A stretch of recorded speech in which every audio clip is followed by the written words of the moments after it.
All right. Folks, welcome to another episode of Mormonism Live. I am one of the hosts, Bill Reel. Radio Free Mormon is not with us this Wednesday, and I don't think he'll be with us next Wednesday either.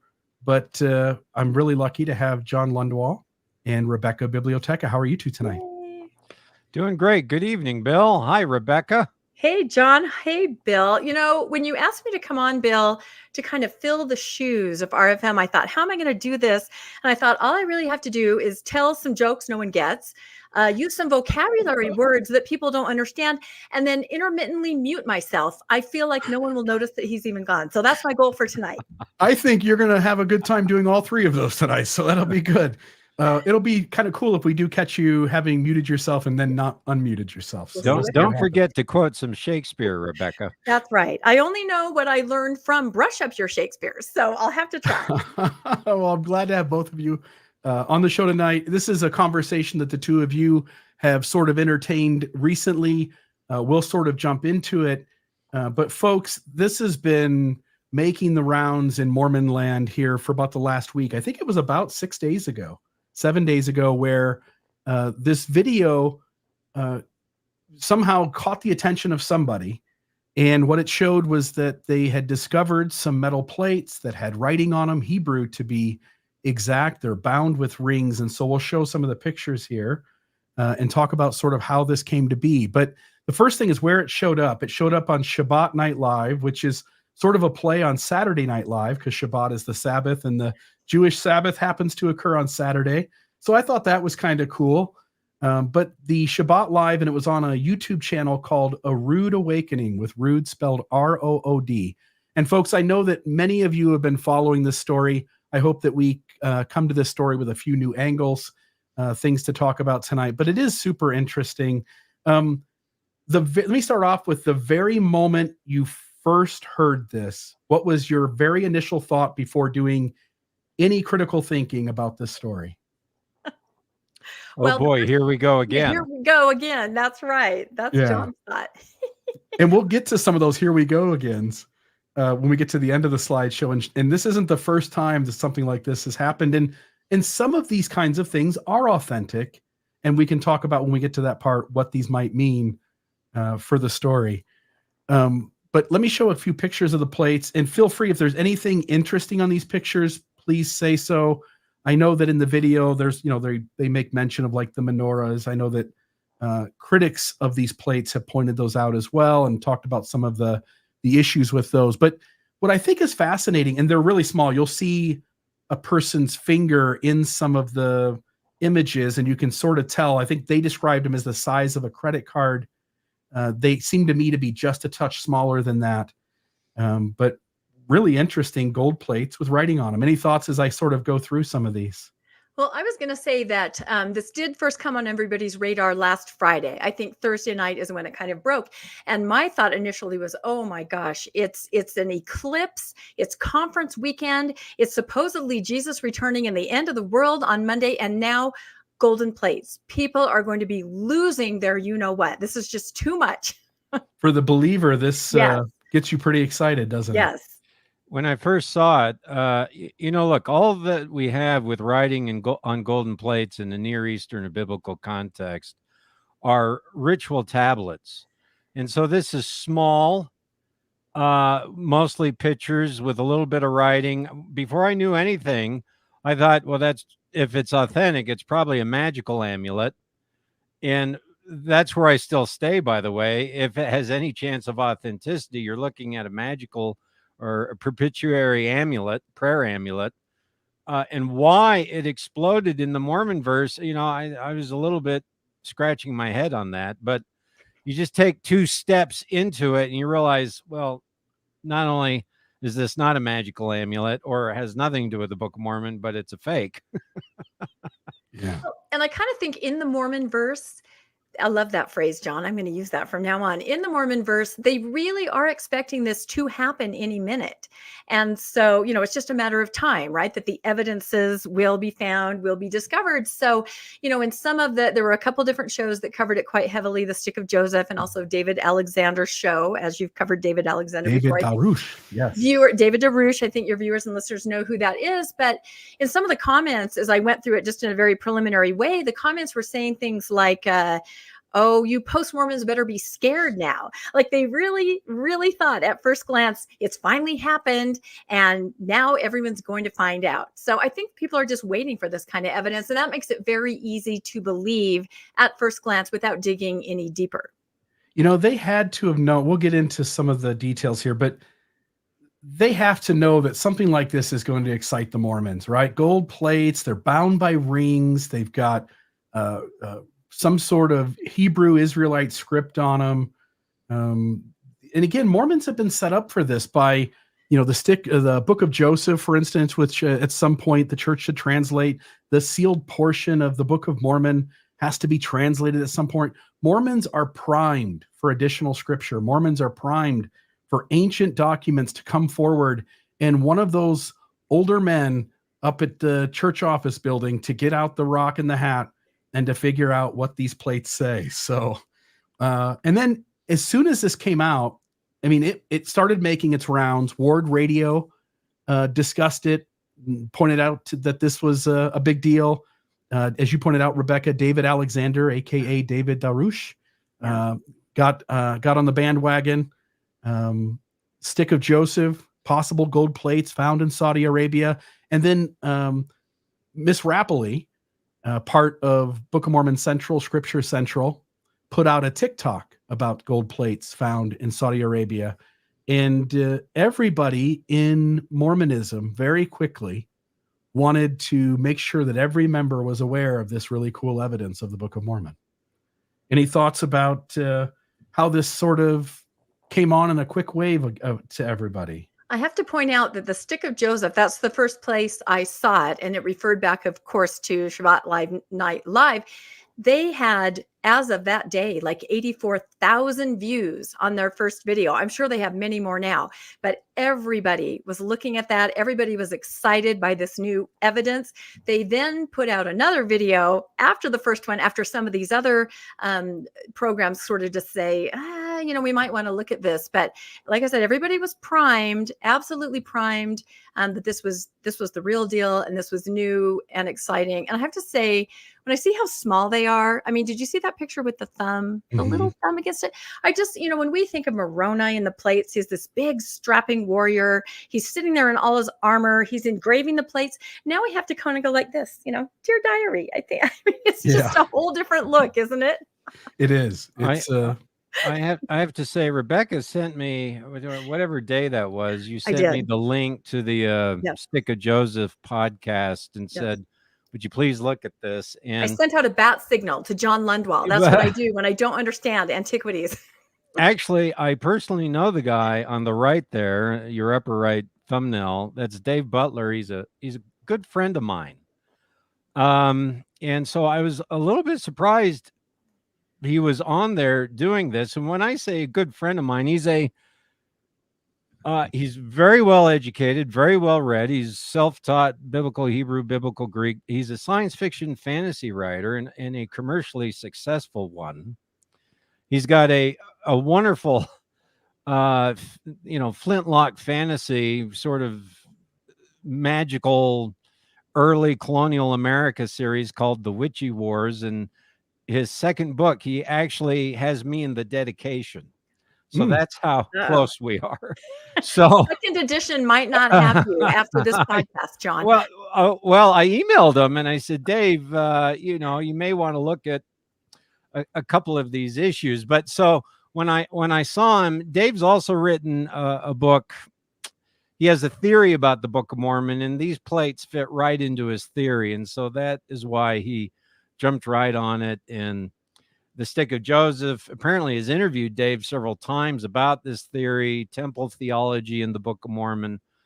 And so that's why it took off there. And of course, because Dave's a personal friend, I began digging, and again, within a couple hours, I was thinking there's a 95% chance this is a fake.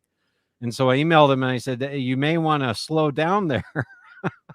Hopefully, our last email, we're going to meet for lunch in a couple weeks. Hopefully that comes through. I think one of the things, and we'll get into again, as soon as we get past sort of this spot, we'll start talking about some of the problems that these plates ran into. But one of the things that, the Stick of Joseph ends up doing another video where they sort of say, whoa, slow down. We were really excited, but we ought to probably pause. But they don't really come out and go, now we know they're fakes. They sort of want to play on the fence and go, well, we probably all should just take our time and sort of figure it out, but let's not discredit one side or the other. And both the Stick of Joseph as well as Scripture Central, Miss Rappley there, when they do their videos talking about the possibility that these are fakes, and she's much more on board, and we'll see a clip of her later. She's much more on board, like going, hey, whoa, data's in, these aren't real. But they talk about talking to the experts. They say, hey, we've had several people reach out to us.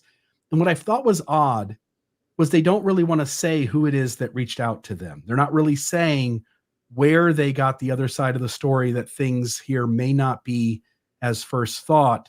And I had wondered, John, when you mentioned reaching out to him, I had wondered who those folks were, because I had assumed in a sort it was them watching Dan McClellan, them watching John Lundwall, and sort of going like, oh, the critics have caught on and we didn't catch it fast enough. And rather than say they learned from Dan McClellan or learned from John Lundwall, they instead want to play ambiguous and say, well, we've had some experts reach out to us. And they don't really want to say who those folks were. And I always find that sort of strange. If I got informed that I was wrong, I don't think I have a problem saying, hey, it was somebody at Fair Mormon who informed me that I was wrong. I wouldn't obscure that. But I just want to note for the audience, you'll often see Dan Peterson and others in apologetics address Mormon issues, but never name the critic, never name the place that the alternative information came from, because they sort of don't want folks to be pointed towards Dan McClellan or towards John Lundwall or towards others who speak about these things. And I just want to notice there are certain folks when this first came out who immediately jump on board believing it to be evidence of the Book of Mormon.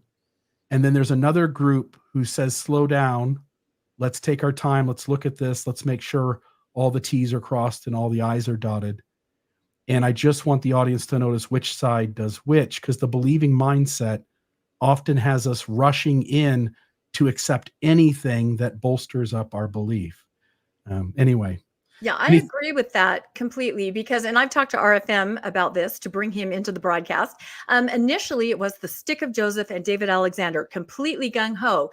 Then quickly, some people more on the post-Mormon side put out videos, Mormonish with Dr. John Lundwall, Dan McClellan, kind of in the middle there, scholarly, saying, whoa, this is not what you think. Steve Pinecker, Mormon Book Reviews, also had Dan McClellan. John DeLynn put Dan McClellan on. And at that point, you started seeing Word Radio saying, okay, hold on. And you saw Scripture Plus saying, whoa. So like RFM said, say thank you.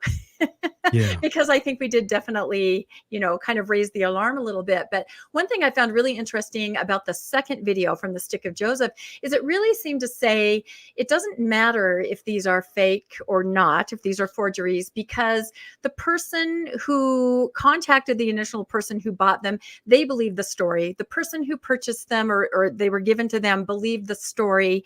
The story is there, and that makes it sort of plausible. It's a very strange kind of workaround that they're not necessarily, they sort of can be seen as evidence of the Book of Mormon just because the story matches and so many people were on board with the story. I thought that was a really interesting logic.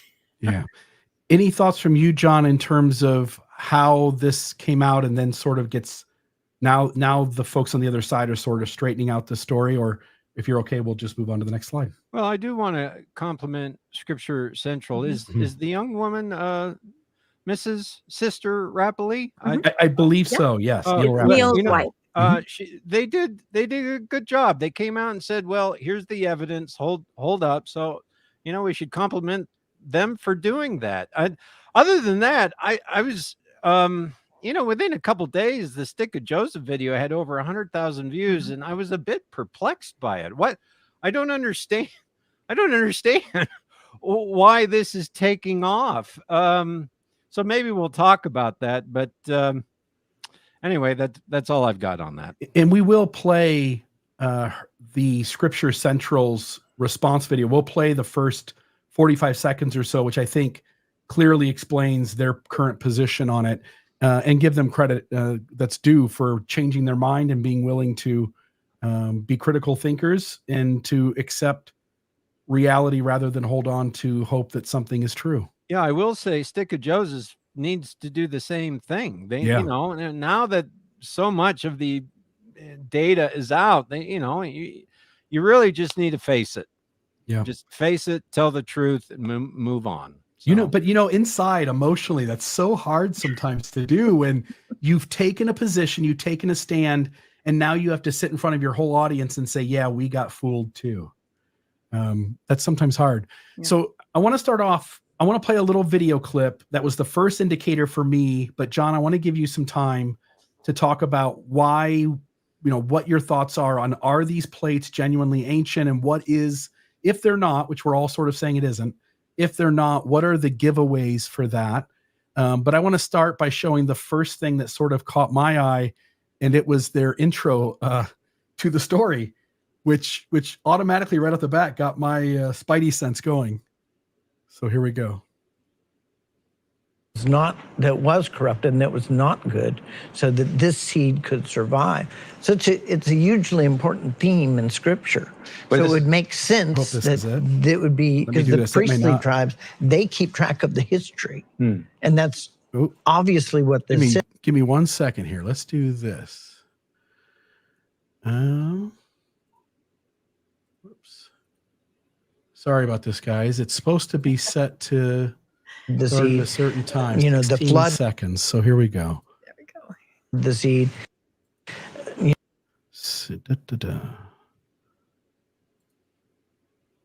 Scene out of Indiana Jones. The real Dr. Jones, Miles Jones, soon after arriving in Saudi Arabia, received a call in the middle of the night to a secret meeting with an unnamed man.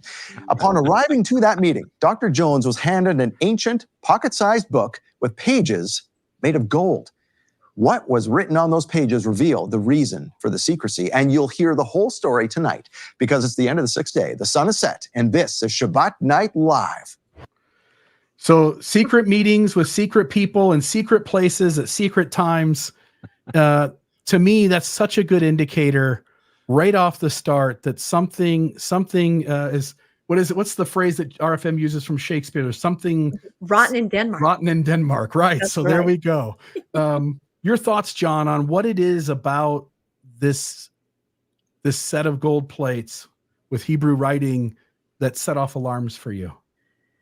Well, actually, right up front was that. What is the provenance of these little gold plates? Well, we're finding about them on this show, Shabbat Night Live, and I had a couple people email me some episodes, but just looking that show up, it's kind of like the Ancient Aliens version of Christianity. They do shows on, they've discovered the location of the Ark of Noah, the Ark of the Covenant, the bones of the giants of the Nephilim. They know all the places where Moses went during the Exodus. I mean, these are just spectacular, sensational claims that are, it's like finding Bigfoot. And so it has entertainment value. You don't want to announce an archaeological find on this platform, period. So that's a huge red flag.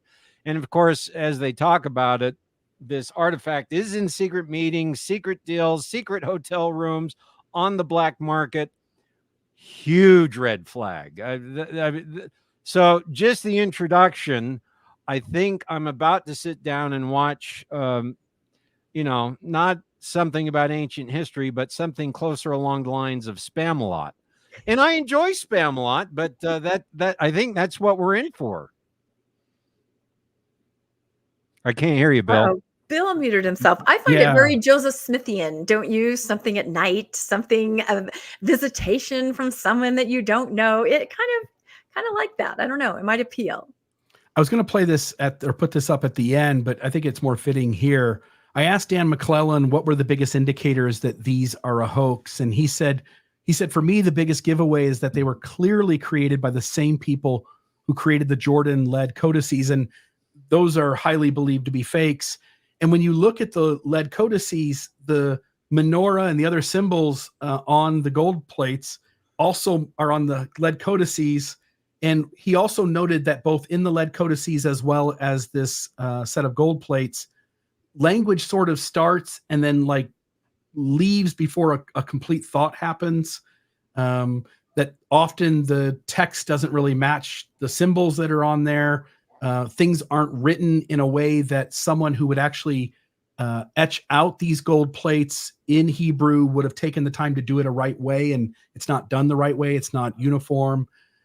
He said there were lots of things that gave it away, but for him, the biggest thing was that those lead codices, which are known to be fakes, these came through the same sort of priesthood line, if I can say that, as those lead codices did, and through the same people essentially. And that to him was sort of a dead giveaway that this was the case. Yeah, two things. Dan McClellan did an excellent deconstruction of this. Was that on Mormon Book Reviews? With Steve Heinecker. And then he also did with Mormon Stories too. And with Mormon Stories. So both of those podcasts, he went into the iconography, the text, and the actual object itself, and showed all the parallels with the lead codices. That was my second. The first clue for me was this is not the platform. It's in the black market. Terrible provenance. Already shouting fake. Oh, look, they're being showed next to a bunch of lead plates that are part of a cache that are known forgeries. Yeah. And so that's the, that, okay, it's over at this point. And sure enough, the iconography on the lead plates, as McClellan showed, is also on these new gold plates. And so his argument is the same workshop is creating both these, these objects. And sure enough, the lettering, the iconography, the style, the embossing, I mean, it's all coming from the same people who are manufacturing these. When you've spent that much money to make dyes and gotten that many things from Joann Fabrics, you got to keep using that stuff. You can't go and get new things. You got to use the same symbols. You got to make sure that you get your use out of it. And I also think, in part, I think at least part of their hope was if they could convince people of the gold plates, it would add credibility to the lead items that had come out, I think maybe 10 or 15 years earlier or something. It seems like they wanted these to sort of bolster each other up, and instead what it did was sort of give a dead giveaway that the latter was a fake, just like the former. I have to say, I feel sorry for whoever is trying to perpetrate this hoax and sell it or make some kind of monetary gain, because again, it has nothing to do with Mormonism on Shabbat Live. It is some antiquities, some gold plates they're trying to sell. They're trying to, whatever they're trying to do. But here it bumps up against Mormonism and the people that are going to debunk it instantly, right? Because it speaks directly to our set of golden plates. So I kind of feel sorry for them that they stepped into this, because we are going to put this out there that these are not what you think they are. So my other favorite thing that you said, John, is when you said when they met in that hotel room and they pulled them out of the bag and Dr. Jones pulled out baby wipes to wipe them down. That is not an archaeologist. That is not what you do with antiquities. So right there, that's kind of a red flag. Sure enough, part of the story, if you watch the Shabbat Night Live, the lead corrodes, and it was covered. It had corrosion on the plates they had, so they pulled out baby wipes to wipe it off. And I'm thinking, oh my gosh, these amateurs. Yeah. Yeah. Even if it's a fake, don't do that. Stop. Right. So next, John, I wanted to ask you about cultural context. Maybe help us understand sort of what your thoughts were in terms of what you wanted to address here. In your outline, you had a section that was called cultural context. You bet. So I guess my question is, they're dating this to the 2nd century AD.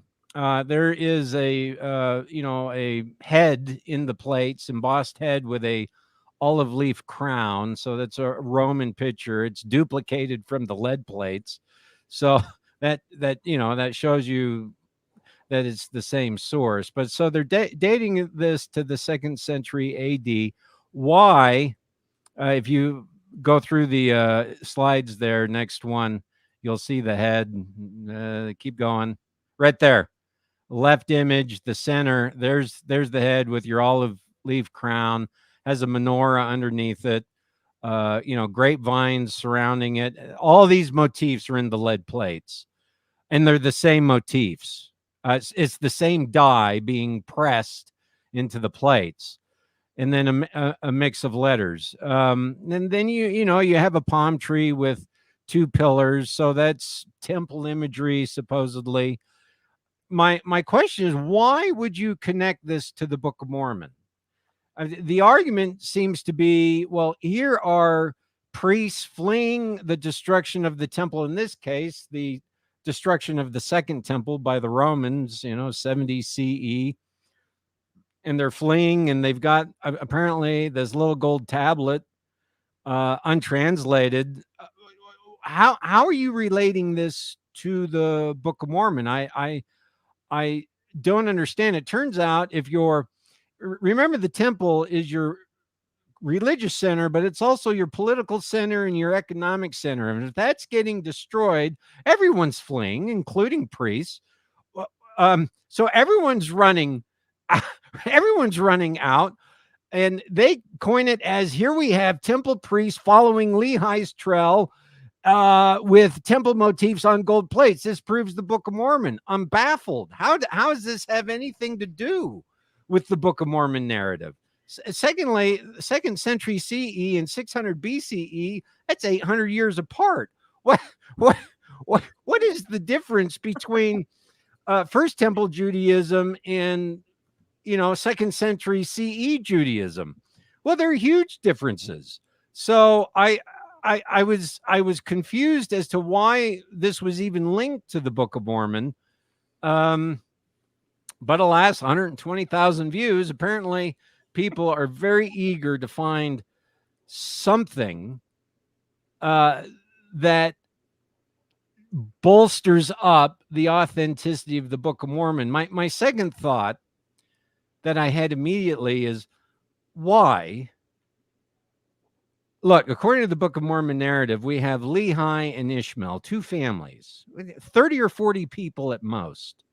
They're fleeing Jerusalem.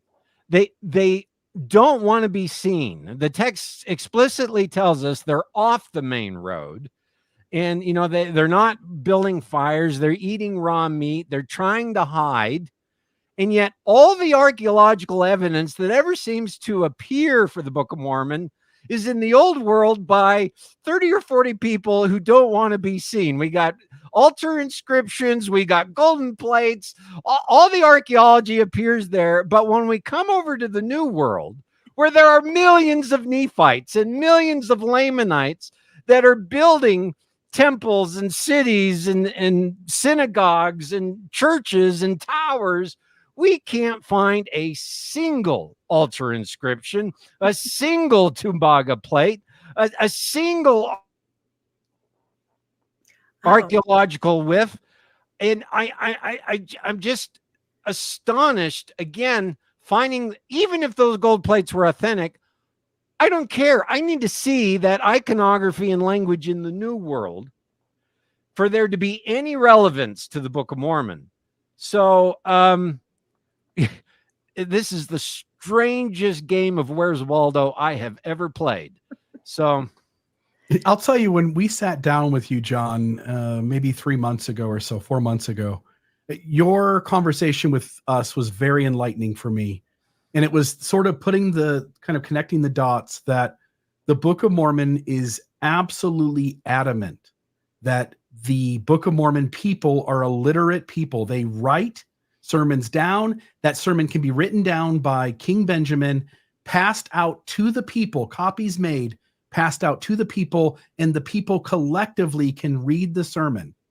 And as you point out, every artifact that we find in Mesoamerica, or the Heartland model for that matter, any piece of artifact that we find, not a single thing among this literate people did they decide to write down letters and words, or even to tell stories of any sort in a way that would resemble a people who had come from an Israelite heritage. There's no literacy in North America, pre-Columbian America. One of my major points, I think most people seem to miss, and that is the literacy in Mesoamerica serves the oral tradition. And you cannot get the theology of the Book of Mormon from the oral tradition. The oral tradition is hooked to nature. Your primary referent of meaning is the things you see. So they worship gods of storm, of water, of sun, of moon.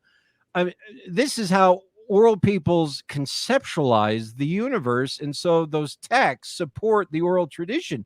I read the Book of Mormon, and the theology in the Book of Mormon is completely decoupled from nature. That only occurs because of centuries of literacy that allows for that. That dates the Book of Mormon, and it dates it to post-Reformation Christianity, quite frankly. You cannot get the deity or theology of the Book of Mormon in pre-Columbia Americas, and it doesn't even exist at 600 BCE Jerusalem. It is anachronistic from first verse to last. Yeah. And just a note to the audience, Radio Free Mormon will be releasing tomorrow night at 7 p.m. An episode of Radio Free Mormon, Joseph Smith's thumbprint on the Book of Mormon. And I think it'll connect to some of what John's saying in terms of what we should expect from the text, what we get from the text, and what we get, what that indicates about who the author of the Book of Mormon is. Rebecca, any thoughts from you? I was just going to say that along with what Dr. John said, I always feel like infant baptism to me is a huge smoking gun. You show me someone from that era in Mesoamerica or the Heartland that is overwhelmingly concerned about infant baptism. That's not a thing. That doesn't exist. Yet that is a major theme in the Book of Mormon. And of course, that is 19th century. That is Campbellism. That is completely anachronistic in the era they say the Book of Mormon is from. So I always make that joke. Infant baptism. Sorry, that's the smoking gun. Yeah, I've told this story before, but I went back in 2013. I went to the Fair Mormon Conference. I was running their podcast at the time.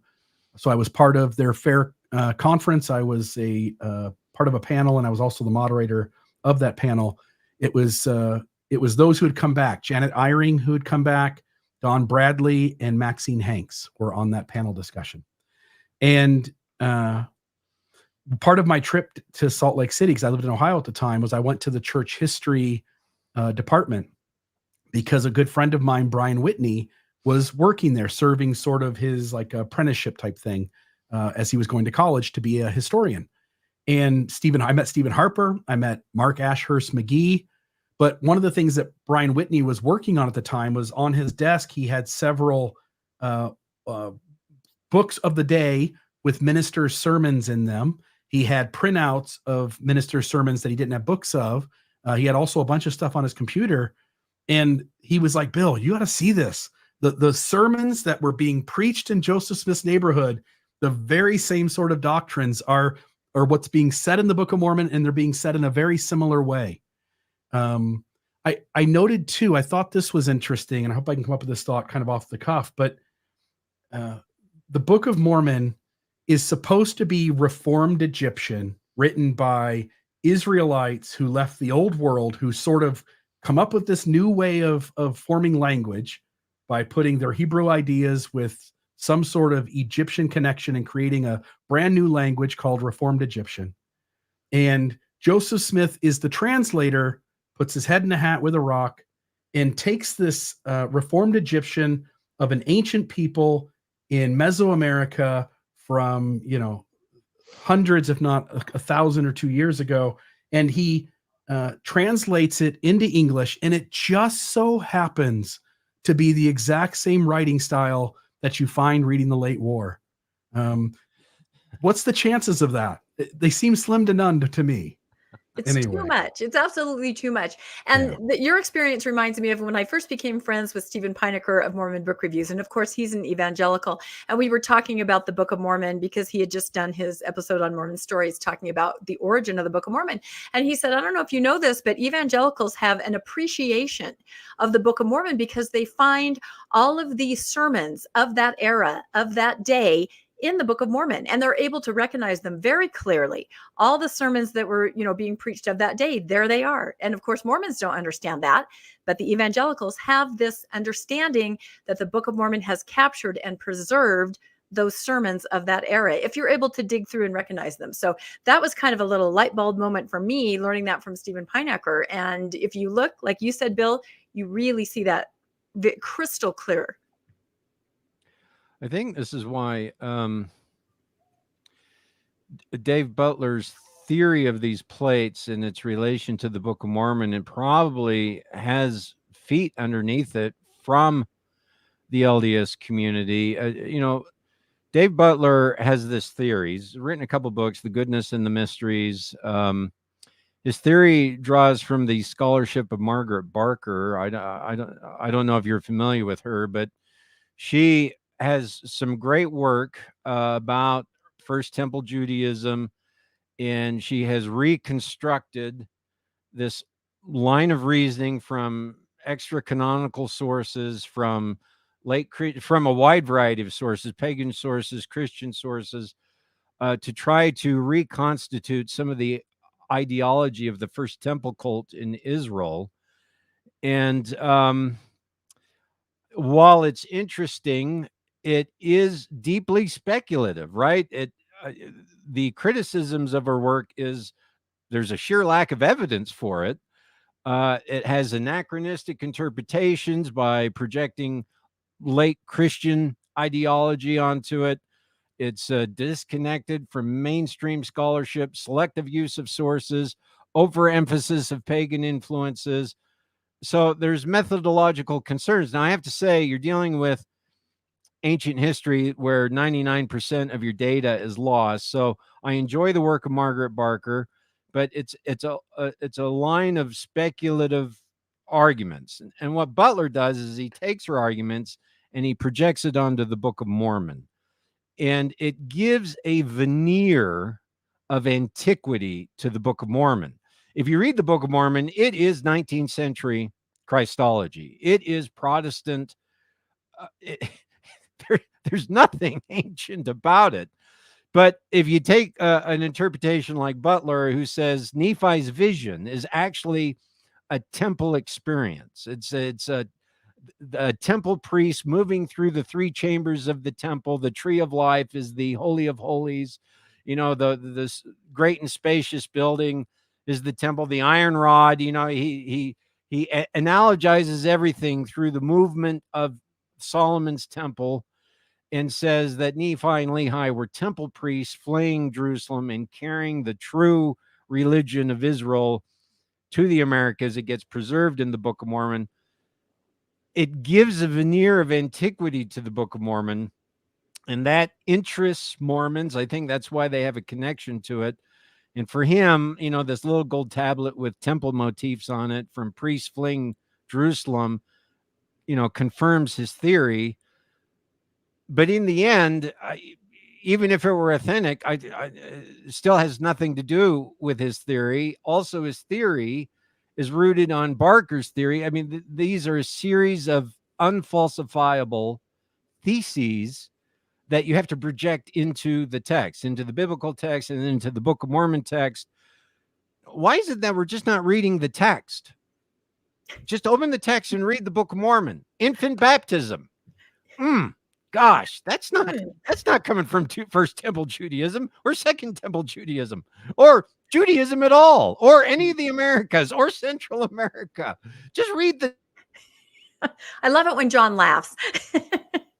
No, I think there's this need, and I see it in, contemporary Mormonism, and I see it in Joseph Smith's time, to attach yourself to antiquity, to have some connection. And I think about, maybe you don't remember Farms, right? All those books from the 80s. Oh my goodness, my Foundation parents. of Ancient Research and Mormon Yes. Studies. Yes. Oh, it was full of that. My parents ate that up. They got the goosebumps. Everything is connected to antiquity. Everything has to do with Solomon's temple. It was just so important. Of course, now those books have kind of been, we didn't, discontinued. But there's just this need, I think. It's the goosebump syndrome. You're connected. When you go to the temple now, it's the same as Solomon's temple. And I see Joseph Smith in his day doing the same thing. Oh, polygamy, let's reach into the past. Let's connect it to Abraham. It just gives it this authenticity in addition to antiquity. And I think you're right, John. That's what these plates do too. Here they are. I also think on a superficial level, they see bright, shiny, and they see those rings. The rings are the key, right? And anyone's just going to say, look, there they are. That's exactly what they were talking about. Gold and rings. And that's all they need. I thought, John, that Lehi's vision was just a dream that Daddy Smith had that Joseph decided to use in the book. That got duplicated. You know what I mean? That's one interpretation. Okay. If you're going to look, actually, Butler's kind of construction is pretty smart, and it has a lot of footnotes and sources behind it. It is a long speculative. It's like Nibley. Nibley and Farm sustained me all through the 90s and early 2000s, until you realize, oh my goodness, the more biblical the Book of Mormon is, the less historical it is. and then the problems become insurmountable. So anyway. Is there anything else you want to say about historical context or cultural context? Otherwise, what I want to move on to is showing a few of the things. We don't really need these gold plates to have writing on them. There are other instances of gold plates with writing on them, and we'll show some of those.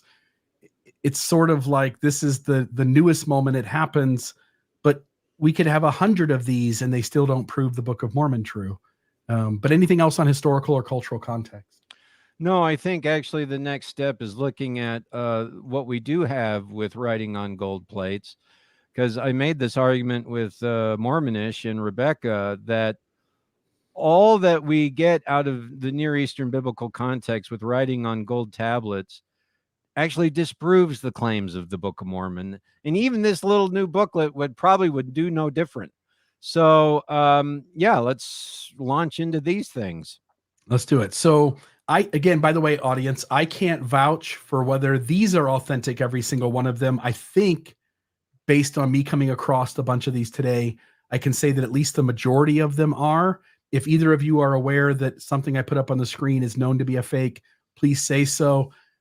Because there are lots of Mormon sites, sort of apologetic sites, that are always trying to make the argument that critics picked on the church early in its history for proclaiming that there was a record on gold plates written, bound by rings, and then they'll point out any other example where there's anything that's even remotely close. So this is an Assyrian gold tablet found beneath the temple of Istar in Assur, Iraq. And I don't know that I pronounced those two places right, but this 1-inch long cuneiform inscription describes its construction and honors Assyrian king Tukulti-Ninurta. And this is in the British Museum, 1243 to 1207 BC. And if you want to say anything about any of these, just stop me, and we'll get your comments on either and any of these as well. This belongs to a genre of tablet. In fact, I think you have them as you keep going on in this slideshow. But there are several temples or palaces that have gold plates buried in their foundations, sometimes apparently nailed to a post. This is very small, could have been on a statue, worn in a vestment of the priest or priestess.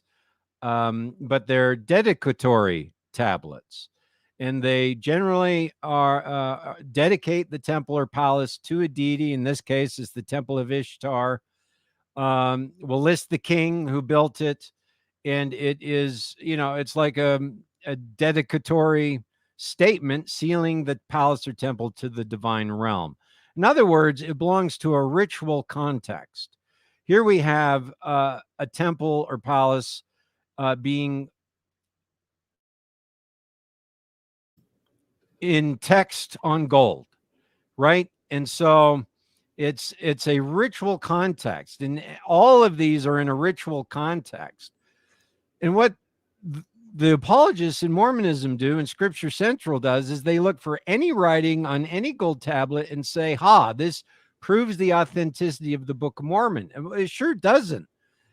You don't write 1,000-year history on gold. In this context, you preserve it only for a divine ritual. So please show me a single example. And by the way, you still have to show it to me in the Americas. Let's not lose that aside of that. Show me those Timbaga plates. You're asking too much, John. It's just too much. But show me an example in the Levant, in the Near East, of a 1,000-year a history or large quotations from the Bible. I mean, show me the brass plates for goodness sakes. The first 5 books of Moses, the entire history of Israel from the creation down to the reign of Zedekiah, all the genealogical lists, lost books of the Bible, including the Book of Zenos. All of that is on a portable stack of brass plates. No, the chances of that existing are so narrow that they're below Bigfoot building the pyramids, in my view. So again, as we go through these gold plates, what we're looking at are dedicatory rituals or prayer rituals or magic rituals. We never get a historical narrative or even, several chapters of Isaiah written on gold plates. It's too unfeasible. It's too unworkable. You don't write long texts on metal plates like this. You just write ritual phrases, ritual prayers, ritual dedications, and that's what we're going to see. Especially on the run. Think about that. To me, when I saw the movie The Oath, I thought, they're always on the run, they're engraving, they're running. It just seems impossible. But to me, John, it helped me when we podcasted before about this. You had a kind of a laundry list. It has to be the right place, the right context. Remember everything you said? That helped me to be able to evaluate everything that I would see, because it really does have to fit this criteria, this list that you kind of gave us. The right place, the right time, the right culture, the right language. You got to put all that into those contexts and then say, okay, what's this do for us? Yeah. To a believer, all they need to see is the gold color and some sort of writing on them. Yep. And to them, it's a bullseye. And apologists and believers who spend their energy trying to help people stay in the church, they recognize that's all you have to do is you have to put in front of them something with a gold color with some writing on it, and the believer will see that as evidence. But as you guys are pointing out, it's apples and oranges. What this was intended to represent, how this was used, how this was carried out, is completely, entirely different than what the Book of Mormon presents itself to be. And I want to say too, I'm going to get off in the weeds here, but I think it's important so our audience takes away some information. You've mentioned Timbaga a few times in our conversation. And I just want to note for the audience, gold would be way too heavy for Joseph Smith to carry through the woods. So apologists and defenders of the church have argued that, no, you guys are right. Gold would be too heavy. Therefore, it couldn't be gold. And there is this metal that is used in Mesoamerica that is a alloy of, I believe, gold and copper and something else. And it's like 10% gold and 90% other things. And then if you take a chemical acid and use the acid to wash the surface, then it will have a golden color to it. And that must have been what was used, because now it would be 10% of the weight. And now Joseph Smith could carry this through the woods. I just want to note that one of the problems we have and I'm going to put it up here on the screen, is the reason we have to hold the plates to being gold and not allowing them to be tembaga. Let me make this a little bigger. Is because Moroni himself told Joseph Smith they were gold plates. He said there was a book deposited, written upon gold plates, giving an account of the former inhabitants of this continent. It makes no sense for Moroni to go, look, I know they look gold. I know they look gold, but this stuff here, this isn't real gold. Like, no, Moroni says they're gold. They're gold. And when apologists talk about this issue, they never mention that Moroni has imposed that these are gold plates. They only refer to the fact that the contemporary alleged witnesses of the Book of Mormon and Joseph Smith said they were golden in color. Well, that's not what Moroni said. Moroni said they were gold, and gold, my friends, would be way too heavy. So I heard so tembaga is a possibility, but not really. And let me just add, tembaga was created in Peru, South America. It does not enter Central America until pretty late, mostly after the Book of Mormon timeline. South American cultures had no writing. You never find any writing on tembaga. It was made, they made, ritual regalia and royal ornamentation with it. And the only tembaga you find in Mesoamerica in the Book of Mormon timeline are little, beads. Yeah. And so to say, oh, it was tembaga plates, that is just making stuff up. Yeah. That is just pure fabrication. Well, unfortunately, that is the narrative. I was at the Church History Museum just a few months ago, and they have the gold plates, they're the representation, and you lift them up. And the nice senior guide there told me all about what wonderful, alloy metals that the Nephites and the Lamanites, they were skilled metallurgists, and that there were these artifacts in museums all over. I think they were Heartland because they kept talking about the East Coast, but this is the narrative that's being shared with people that come to the Church History Museum. So, but as I'm famous for saying, show me a tembaga bead with something about infant baptism written on it, and I will go back to church, because those two things would have to be together. And one more time, tembaga naturally is not gold in color. It has to have a chemical reaction done on its surface to make it gold in color. Not that no one ever did that. That's certainly been done, but it's an extra process that a person on the run would have to do with plates that he's writing in and carrying along. So let me put up the next one here. So here's this one. This is a Neo-Assyrian tablet.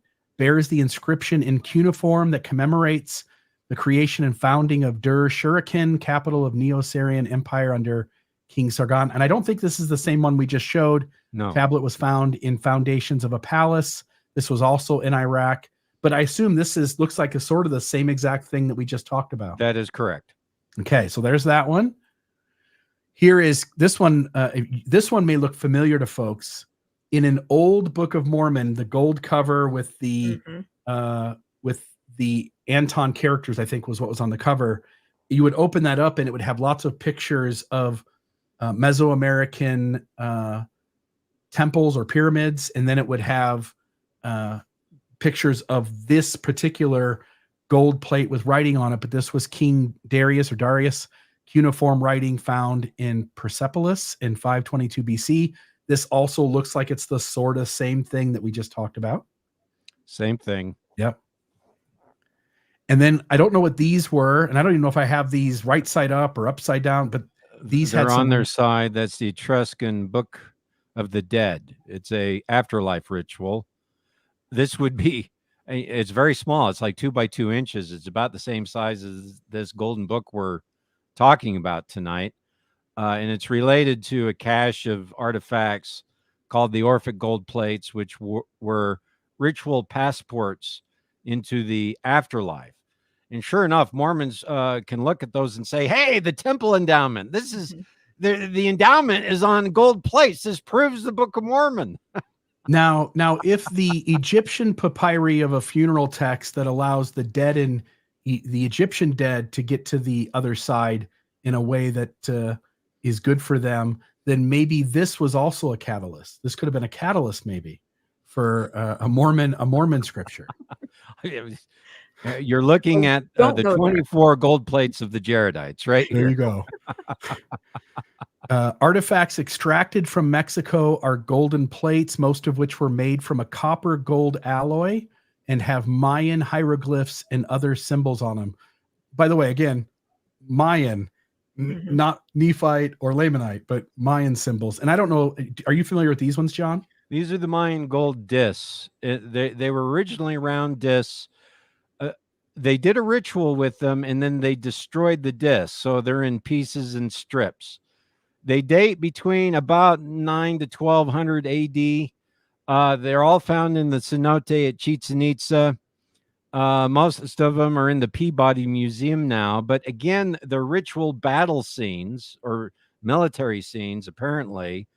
And so, again, have absolutely nothing to do with the Book of Mormon, dated centuries after the Book of Mormon timeline. They're in a ritual context like all the other writing with writing on gold.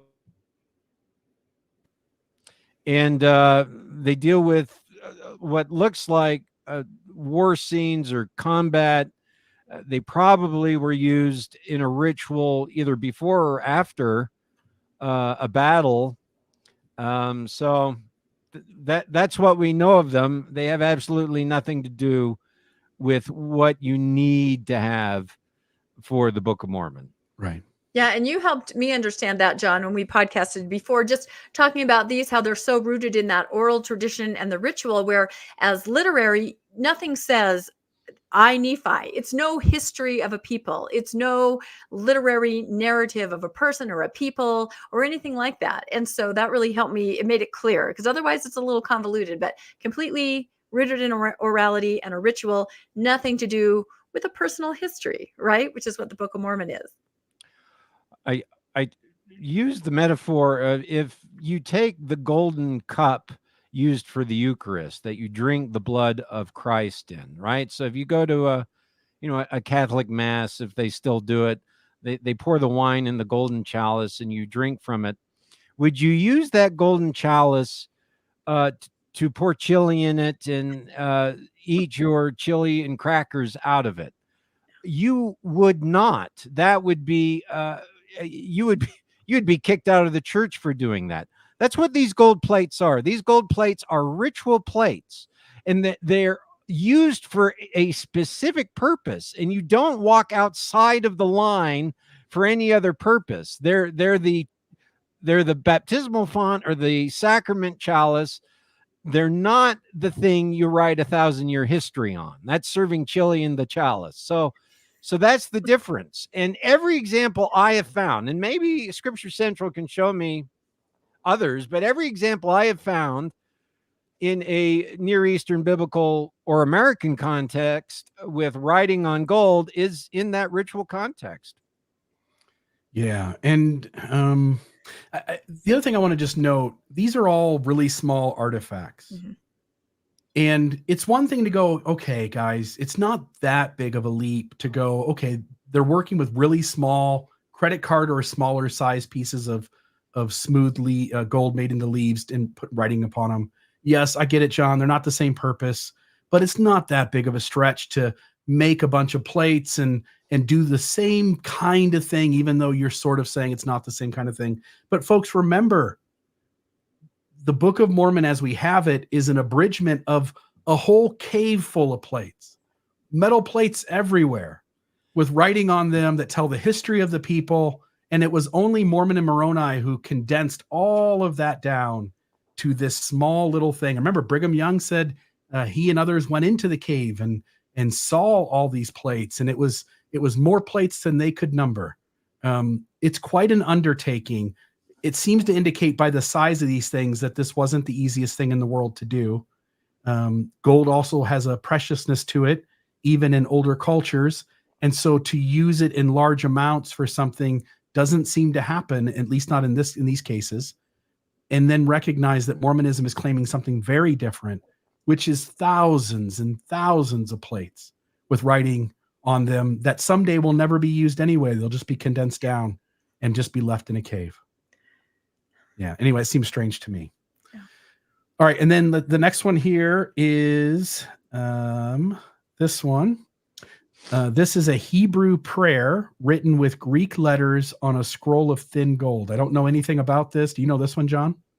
I don't. I'm familiar with the silver scrolls, which are Hebrew prayers. Again, a ritual prayer. So they wrote a prayer on silver leaf, just like this, rolled it up, wore it around the neck, and that protected them. So it was a magical protection amulet. This looks like it's in the same context of that. Yeah. It's not unlike wearing a crystal or putting on your essential oils to protect yourself. I don't mean to be glib, but it's a it's a protective amulet. This was much closer to what Joseph Smith wore, right? He always had the parchments in the bag around his neck, protective. He took the Jupiter talisman with him to Carthage, took his garments off, took the Jupiter talisman with him, if that doesn't tell you what the true belief was. So these are much more in line with that more ancient ritualistic tradition, I think, that Joseph Smith also followed. And something like this, I imagine, would be like a keepsake. It'd be like somebody going into a Christian bookstore and buying some precious little artifact that they're going to treasure up personally, right? And keep it sort of as an heirloom or a keepsake for themselves. It's such a small thing. It's got whatever prayers on it, and it's something that's personal to the person who's carrying it around. But that's a very big difference from, again, thousands and thousands of plates with a history on them from a literate people in a culture that not one piece of evidence has come forward to show that literate people actually existed. All right. And then we get here to the end. This is just the lead codices that Dan McClellan was talking about. These are known to be fakes. The rings are sort of the same. The size of them is the same. As you pointed out, John, as we talked about earlier, the symbols and some of the words or phrases on them are the exact same. It's like whoever created these took the exact same tools and created these new plates. But what I did want to say about the ones that we've shown before here is that even, again, we don't need this new example of writing on gold plates. Accept it as true, throw it out as fake, doesn't matter to me. There's enough examples of pieces of gold with writing on them that you have to do something else if you're going to say, let's compare this to Mormonism. And John, I think you hit the nail on the head. It doesn't matter how many gold pieces have writing on them. If it's apples and oranges, it doesn't apply here. It's not the same thing. And it can't be used to justify belief in a story that has a million holes in it, that has a lack of evidence and stretches the mind to believe it. I was just recording a podcast this week. One of my favorite stories in the Book of Mormon to demonstrate how absurd it is the 2,000 stripling warriors. 2,000 kids with no battle experience. I think they dig up their parents' swords that got buried, and they go into battle against a larger, more experienced army. And I try to close my eyes and I picture these two armies just meeting each other. And then I have to picture on the one side, not one single person is lost. Imagine all the swords swinging, and the other side is just getting decimated. Now, the first side where there's no deaths at all, many, it says, the scriptures say in the Book of Mormon, that many faint from blood loss. But nobody gets gangrene, nobody gets infection, nobody dies. Everyone survives. And there's not a single battle in the entire world where you could imagine 2,000 kids with a lack of battle experience, even with the power of God upon them, going into a battlefield up against a larger, more experienced, more mature military force, and not one person being lost, or many fainting from blood loss. How much blood do you have to lose to faint? And then nobody dies, nobody gets gangrene, nobody gets sick and passes away. It is an absurd story, and you absolutely have to stretch the mind to believe it. Hence, finding some gold with letters on it or symbols on it isn't enough to build back up enough to cross that threshold of belief. Anything else you guys want to say on this section, and then we'll move on? I was going to say, I'm glad you recorded that podcast. I'll have to listen. I've always thought that story had roots in sort of the Captain Kidd stories that Joseph loved to read, right? The swashbuckling adventure that there's no way it's possible, but it's really exciting because it is completely improbable. So I'll have to look for that. Yeah. And the Book of Mormon is full of those kinds of stories. Plus it ties in where Jesus briefly mentions the flood. The Jaredites come from the Tower of Babel. And there's just so many points where not only is there not evidence in terms of historicity, but the stories are so calling on you to have to believe the unbelievable. Even if you give God credit and say he can work miracles, it still is a stretch of the mind to the point of just being absurd. Okay, I want to show here, this is the Scripture Central. Let me put this up because I want to give them credit. After the TikTok, they came out and addressed this. So here's what they had to say. The internet's been ablaze these last couple days because of a gold book purportedly found in Saudi Arabia with Hebrew inscriptions on them. I get why people are excited about this. I mean, they look like the gold plates of the Book of Mormon. It seems almost too good to be true. And that's because it is too good to be true. So there it is. It is too good to be true. And it is good to see. I think in a community where we often take reason and logic and critical thinking, we throw it out the window and we just choose to believe in the absurd. It's good to see the apologists saying, hey, we're going to follow the data on this one. Not that they do that often, but on this one, they followed the data. And I want to certainly give them credit for that. Yeah, I thought she did a great job. I shared that around because she continues to go point by point why this doesn't match and how this doesn't fit. It was a very nice, concise explanation of exactly what was wrong. So I thought it was great. I myself shared it on a lot of different sites. Yeah. And I'm just going to put up the banner here for if you guys don't mind, we'll take a few phone calls here at the end. And so let me put the phone number down, 662-667-6667 or 662 Mormons. If you want to call in, please keep it to the topic at hand. Feel free to ask Rebecca or John their thoughts on these gold plates, or if you have any comments on these gold plates, we'd love to hear them, but feel free to call in. And then I just want to show the other folks who have covered this, including a few folks here on the show with me. So let's start with the Stick of Joseph did a second episode where now they're like, well, we're not sure. But it seems pretty clear at this point that this is an extravagant claim with significant evidence running counter to it. It really now is it's not up to me to prove these things untrue. They're the ones making the big claim. It feels like we should all default to these being fake until something comes along that should convince us otherwise. Yeah, I thought my co-host had a good point on this. Their kind of take on the second video. He said, it's like somebody has a picture of Bigfoot and says, this is real, sells it to someone else who believes this is a picture of Bigfoot. It's real. Then it's podcasted about on a show that believes in Bigfoot and has been looking for a picture of Bigfoot.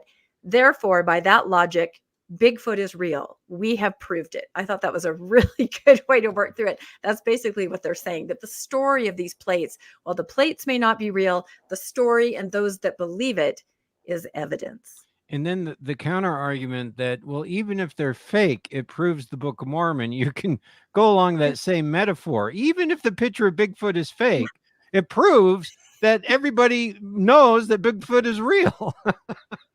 What was their logic here on that? Like what I've heard that said, that even though these might be fake, that's still evidence for the Book of Mormon. What is the logic there? What is the logic is that everyone believes, even though they understand that it's fake. They also say it's a story that the person who's selling it made up, kind of based on a story that might be real. And because everybody finds the story plausible, that then there must be some reality in it. If enough people believe, it kind of reminded me of the original gold plates, right? Someone finds them. Are they fake? We don't know. He shows others. They believe it. Then we have 8 witnesses. That's maybe the equivalent of a podcast. And they all claim it's real. And eventually a church is born. So very similar.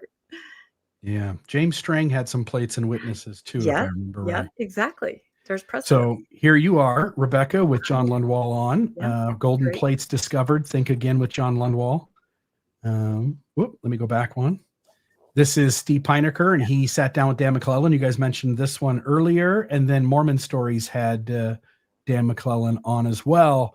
And I just want to note again, those of us who have deconstructed Mormonism seem to have an easier time on the front end figuring these kinds of things out quicker. And it seems like the believing mindset often struggles to sort of get on board and chase the data rather than your comfortable feelings, because you've been taught your whole life that your feelings are the barometer for truth. And it doesn't matter what John says or what Dan says, because I feel good about it, it must be hence true.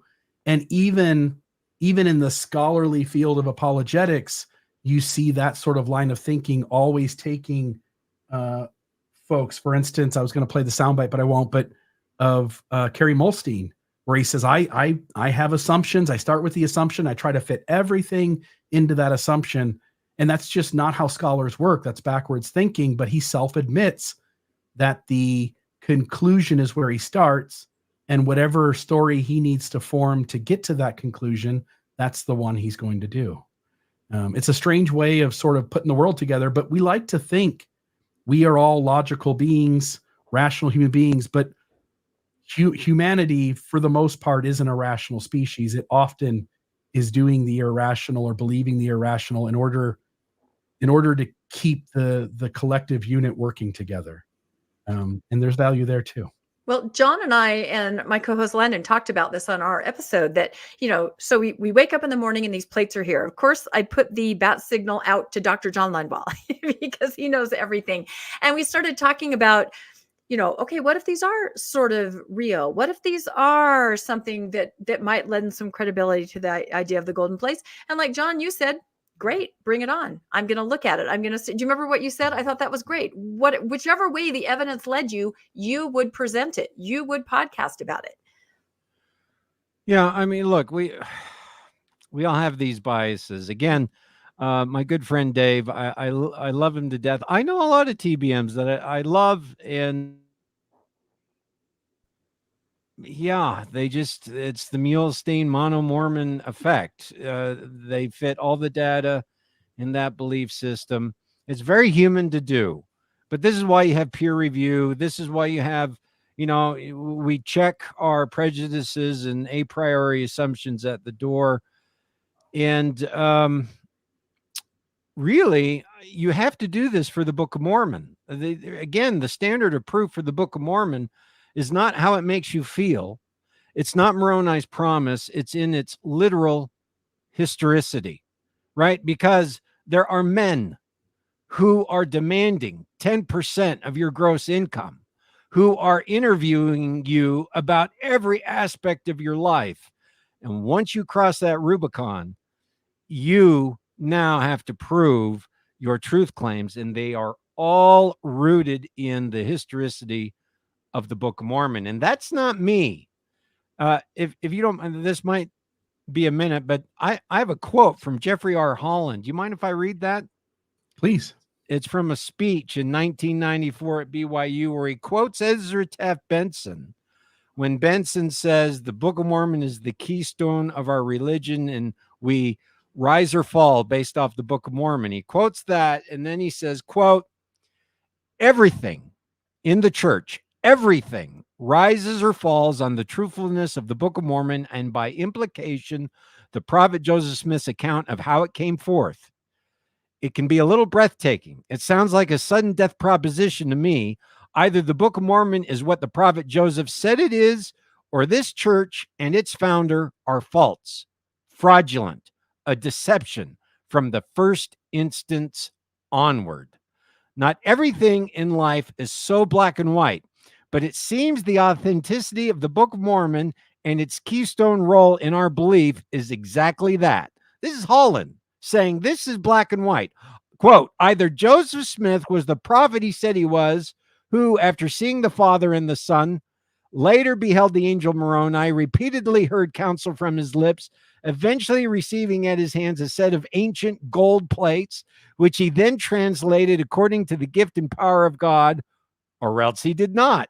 And if he did not, in the spirit of President Benson's comment, he is not entitled to retain even the reputation of New England folk hero or well-meaning young man or writer of remarkable fiction. No, he is not entitled to be considered a great teacher or a quintessential American prophet or the creator of great wisdom literature. If he lied about the coming forth of the Book of Mormon, he is none of those, end quote. That's Holland, and he's right. So I guess I have to say, in my view, these little gold plates and the Book of Mormon actually are alike in many ways. And I'll just end on this. I noticed that. Oh, go ahead. Yeah, go ahead. I noticed that in any of these church talks, they never go on to tell you that man manipulated teenage girls, that some of his prophecies didn't come true, that at times he wasn't doing things that had integrity to them. Those parts are always left out. We always tell it in the most faith-promoting way because we want to lead people into feeling good and only having faith-promoting stories. Anyway, but I agree with you. It is a do-or-die proposition, and rather than go with your feelings, because the Jehovah's Witnesses go with their feelings too. The Scientologists go with their feelings. The Seventh-day Adventists go with their feelings, and the Heaven's Gate folks took their lives based on their feelings. If you're going to go on the data, weigh it on its merit, that proposition maybe doesn't go the way you'd like it to. So I'm sorry. In 1994, that was the last-ditch effort to hide behind the ignorance of history and archaeology. But by 2024, the Book of Mormon is disprovable. Yeah, it is a lie. It is black and white. There's 0% chance that book is historical, which means there's 100% chance that the prophets, seers, and revelators of Mormonism are, say it however you want it, are fake.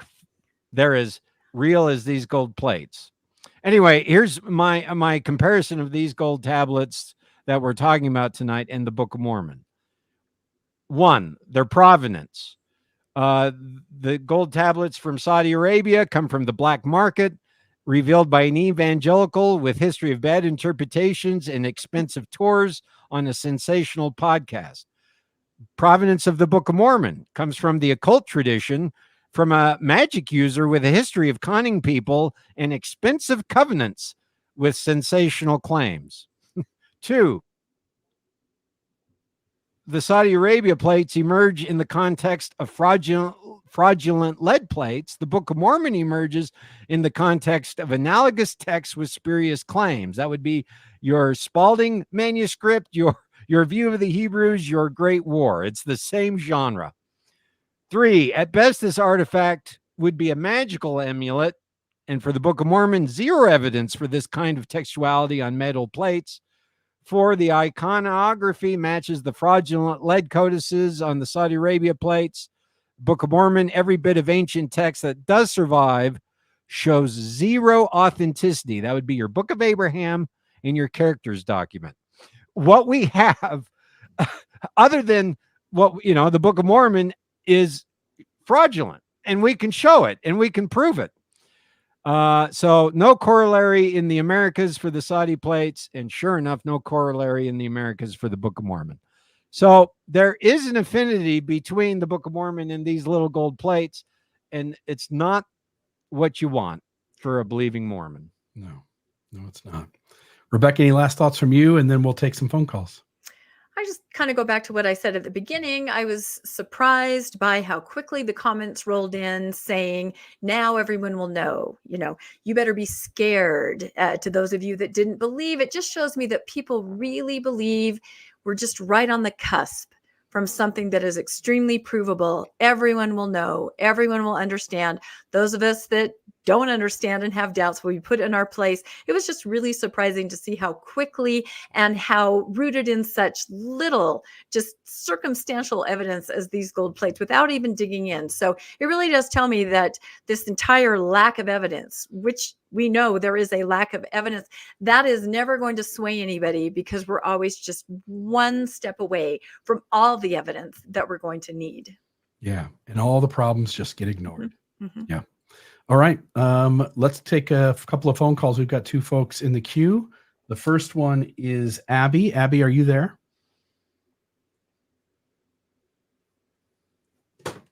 Hello, Abby.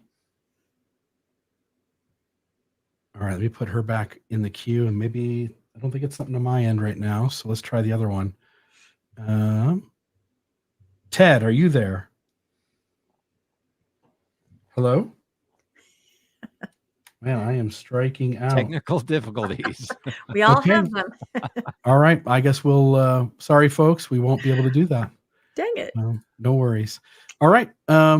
Anything else from you guys? Otherwise, we'll close out the show. I really appreciate both of you being on today, and appreciate the fact that you've tackled this issue already and brought some of that to this episode, and appreciate your experience and your thoughts. Well, thank you for having us on. It was really fun. Thanks, Bill. Okay. Have a great night, everybody. I hope you have a great day, and we'll see you guys soon. Don't forget Radio Free Mormon tomorrow night at 7, Joseph Smith's fingerprint on the Book of Mormon. Bye-bye, everybody.